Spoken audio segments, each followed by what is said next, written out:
আসসালামু আলাইকুম। দেখেন, আমার ছেলে, আমরা একটা গরু পালি, ওই গরুটার সামনে আসে, গরুটাকে খুব আদর করতেছে। গরুও একদম নীরব হয়ে দাঁড়ায় রয়েছে।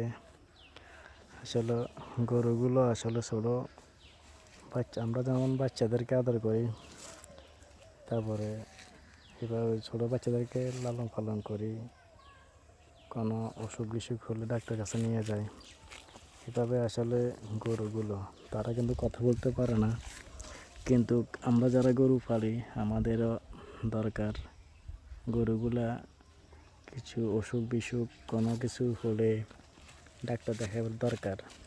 তো এই যে গরু একটা মায়া, ঠিক আছে, গরুও মালিক চিনে, যারা গরু পালে গরুকে আদর করে তারা কিন্তু গরু কিন্তু ওই যে আদর বেশি করে তাকে দেখলে কিন্তু গরু দৌড়ায়, দূর থেকেও দেখলে চিনতে পারে, আদি চলে আসে তার কাছে।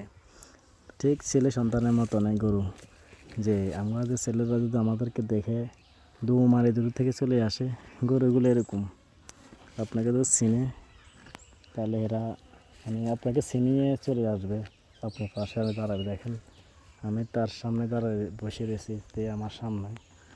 তো আপনারা সবাই যারা গরু পালেন অবশ্যই গরুকে যত্ন করবেন।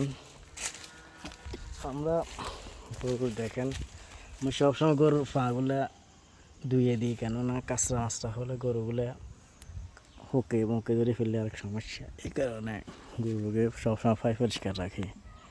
তো আজকে গরুটা ভিডিও দিয়েছি, আপনাদের থেকে যদি ভালো লাগে অবশ্যই লাইক কমেন্ট করবেন সবাইকে। এই যে